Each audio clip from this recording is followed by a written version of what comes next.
disais, prenons le temps de nous intéresser au cas des marchés chinois et des marchés actions chinois précisément, qui sous-performent depuis le début de l'année. On va en parler avec Ariel Ying-Wang qui est à mes côtés en plateau. Ariel, bonjour et bienvenue. Merci d'être là. Vous êtes analyste gérante chez Gemway Assets, donc société de gestion spécialisée dans l'investissement en actions dans les pays émergents.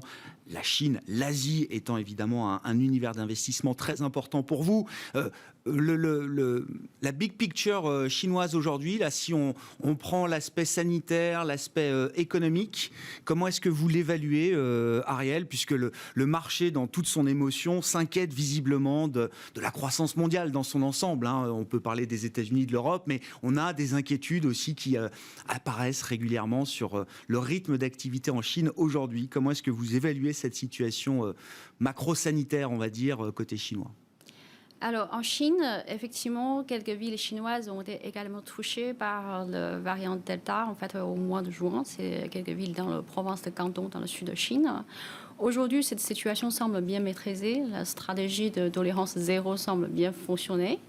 En fait, aujourd'hui, dans le contexte mondial, je pense que le risque pandémique en Chine est plutôt réduit parce que aussi, il ne faut pas oublier que la vaccination, en fait, a bien progressé en Chine. Aujourd'hui, 1,5 milliard de doses a été vaccinées.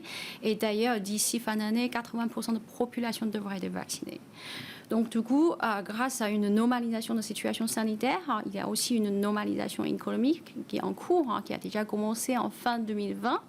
Donc, c'est toujours le cas. La croissance chinoise, comme vous avez déjà vu, le premier trimestre était très forte grâce à un effet de base, plus 18%. Au deuxième trimestre, on avait le chiffre en 7,9%. C'est toujours très satisfaisant. Ceci dit, aujourd'hui, la Chine bénéficie en fait d'une très forte demande extérieure, l'exportation, donc en hausse de 32% sur un an. C'est vraiment le principal moteur de croissance aujourd'hui. C'est la reprise extérieure finalement qui soutient l'activité chinoise aujourd'hui.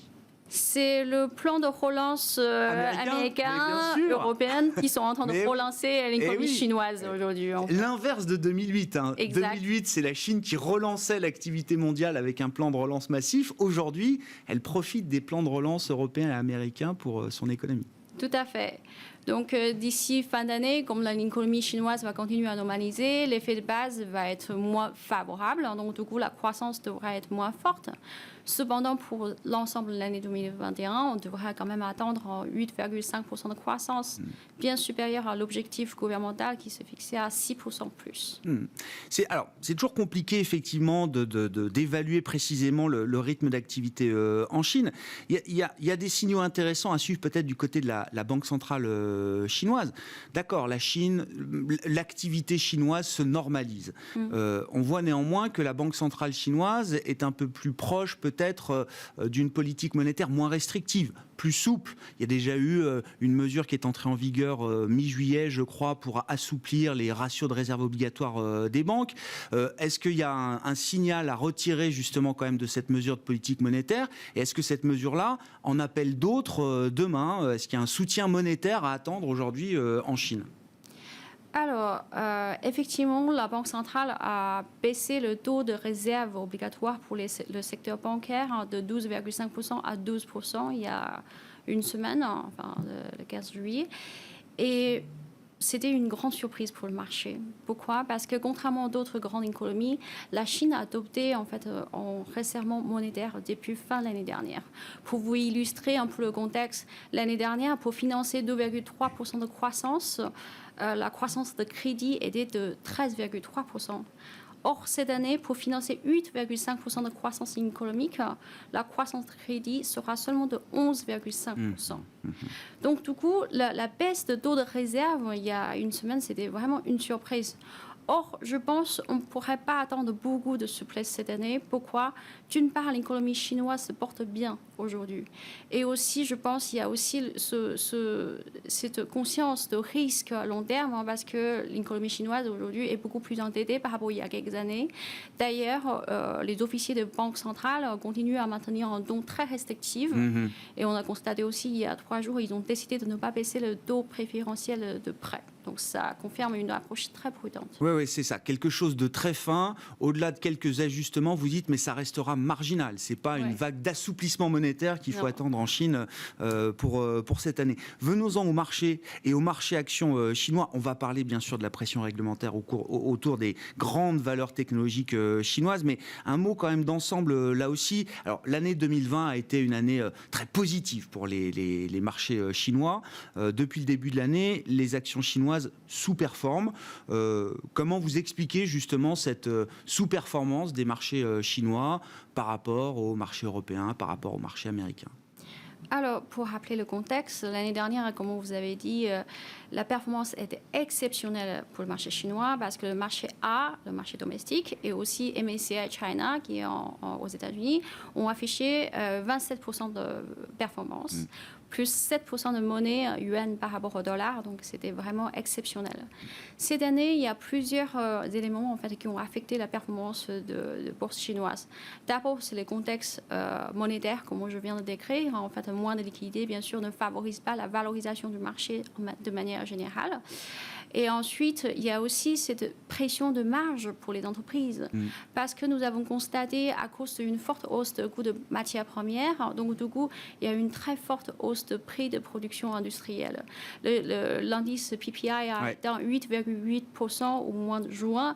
Or, l'inflation chinoise aujourd'hui est de 1% seulement. Donc, l'écart est très, très important.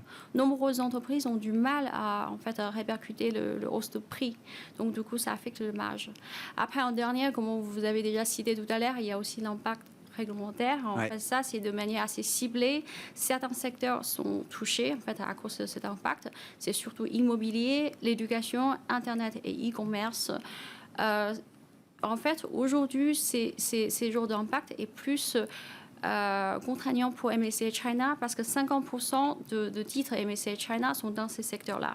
Par contre, pour le marché domestique, c'est seulement 1%. Peut-être ça aussi explique pourquoi, depuis le début de l'année, le marché domestique en baisse de 1%, au MSCI China a baissé de 5 ou 6%. Ouais. Cette pression réglementaire, comment vous l'analysez, Ariel, et qu'est-ce que ça implique pour des gérants et des investisseurs comme vous ? C'est-à-dire que est-ce que ça devient la pièce en l'air ? C'est-à-dire qu'on voit que la pression réglementaire peut être très rapide, très brutale, très violente, très ciblée, comme vous dites.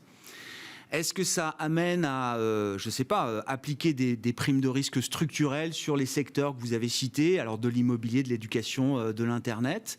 Est-ce qu'il y a des valeurs qui sont quand même plus suspectes que d'autres, ou en tout cas qui sont des cibles privilégiées dans la stratégie de régulation de Pékin ?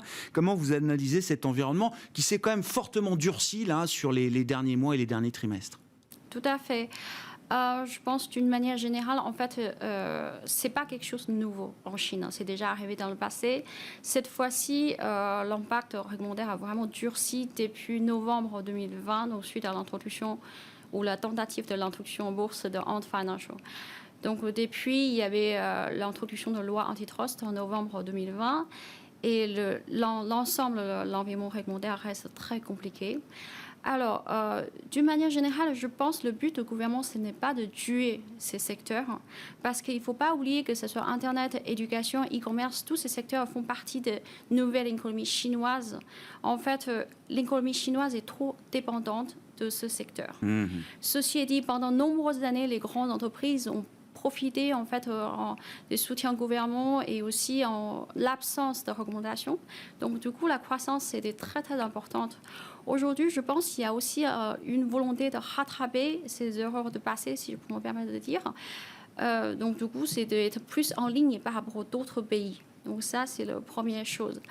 Après, effectivement, pour les sociétés d'Internet et e-commerce, dorénavant, en termes de croissance, devrait être moins forte. Je pense qu'il y aura plus de concurrence. Voilà. Donc ça change quand même structurellement le cas d'investissement autour de ces grandes plateformes. Vous dites il y aura plus d'intensité concurrentielle, il y aura moins de levier de croissance débridé. Donc on va, là pour le coup aussi, on va venir à quelque chose de plus normal en termes de croissance pour ces entreprises-là. Structurellement, je ne pense pas. Pourquoi ? Parce qu'aujourd'hui, d'après nos échanges avec les entreprises, d'une manière générale, tous les grands groupes, ils sont en fait tous conscients de ce risque. Ils sont tous en train d'adopter en fait des nouvelles pratiques, que ce soit vis-à-vis des consommateurs ou vis-à-vis des marchands. Donc probablement d'ici, je dirais court terme, il y aura vraiment cette prise de conscience de part des investisseurs sur la valorisation de ces entreprises. Mais ceci est dit, cette année, en fait, est aussi une année exceptionnelle pour les sociétés d'Internet chinois parce qu'il s'agit aussi d'une année d'investissement. Donc, du coup, si on parle de multiples, en fait, on se compare aussi avec les earnings qui sont vraiment faibles par rapport aux niveaux historiques. Mais probablement, je pense, pour les sociétés qui sont cotées en bourse américaine, je dirais le prime de risque devrait être plus important parce que d'une part, il y a la réglementation, l'environnement réglementaire en Chine qui n'est pas très favorable. En plus, il ne faut pas oublier que le contexte américain en soi est compliqué. Donc, par exemple, on ne sait pas, les sociétés qui ont une structure VIE, en fait, quel est le sort en 2024? Est-ce qu'ils vont devoir retirer la bourse ou comment ça se passe? Il y a beaucoup d'incertitudes. Où est-ce que vous avez envie d'investir là, sur les marchés actions chinois aujourd'hui? On parle des techs. Est-ce que la pression réglementaire qui a quand même rabaissé les valorisations de ces entreprises, est-ce que j'allais dire le gros de ce re-rating, est-ce qu'il est déjà derrière nous? Est-ce que c'est déjà des opportunités pour vous en tant qu'investisseur de long terme, j'entends? Est-ce que c'est encore trop tôt? Est-ce qu'il faut aller regarder d'autres segments de la cote, sachant qu'effectivement, pour les investisseurs internationaux, vous l'avez dit, à travers le MSCI China, c'est incontournable quand même d'investir dans ces secteurs de technologie au sens large. Alors, d'ici fin d'année, je pense en fait le marché A, le marché domestique, est très intéressant et probablement un peu plus intéressant que MSCI China. Pourquoi? D'une manière générale, le contexte macro devrait être un peu plus porteur en fin d'année, en fait, à cause ou grâce à ce petit assouplissement monétaire, d'une part. Après aussi, je pense que la forte hausse de matières premières devrait marquer une pause. Donc, du coup, il y aura moins de pression sur le marge d'entreprise. Troisièmement, comme je viens de citer, en fait, d'une manière générale, comme il y a moins de pression réglementaire sur le marché A, en plus, ces titres, ils n'ont pas le souci de pression de la part du gouvernement américain. Donc, ils sont plus à l'abri, d'une manière générale. Après, qu'est-ce qu'on aime? On aime beaucoup les sociétés de consommation parce que probablement pour le deuxième semestre, la reprise de consommation devrait être plus forte. Nous estimons que la consommation va devenir de nouveau, en fait, un moteur de la croissance chinoise. Ensuite, dans ce secteur-là, il y a pas mal d'entreprises qui sont très intéressantes, qui ont de pouvoir, en fait, pricing power, pouvoir tarifaire, donc qui peuvent augmenter les prix, en fait, pour protéger les marges. Par exemple, vous avez peut-être déjà entendu parler de Li-Ning, le like chinois. Vous avez peut-être déjà entendu parler de China Duty Free, donc dans le plus gros opérateur de duty free en Chine. Ou les sociétés de luxe françaises, Hermès, LVMH, ils sont aussi très bien positionnés pour profiter de cette tendance domestique. Mais c'est intéressant. Il y a l'idée de revenir sur quelque chose de très domestique en termes de thématique, alors que toute la partie, on va dire, internationale, vous dites, elle va peut-être se réduire un petit peu. C'est vraiment le domestique là, qui va vous intéresser sur le marché chinois d'ici la fin de l'année. Tout à fait. Et surtout sur le marché domestique, il y a pas mal de valeurs uniques aussi. Tout à l'heure, j'ai parlé de consommation, mais il y a aussi, par exemple, transition énergétique. Vous avez de très belles entreprises de style Longi Green ou CATL. Longi, c'est le plus gros fabricant de panneaux solaires au niveau mondial, 20% de part de marché. Et il ne faut pas oublier que en fait, d'ici 2030, le panneau solaire va jouer un rôle beaucoup plus important dans le mix énergétique au niveau mondial. Merci beaucoup Ariel d'être venu nous parler des opportunités de ces marchés actions chinois aujourd'hui. Ariel Ying Wang, qui est analyste gérante chez Gemway Assets et qui était avec nous invité de Smart Bourse à la mi-journée sur Bismart. On se retrouve ce soir en direct à 18h30.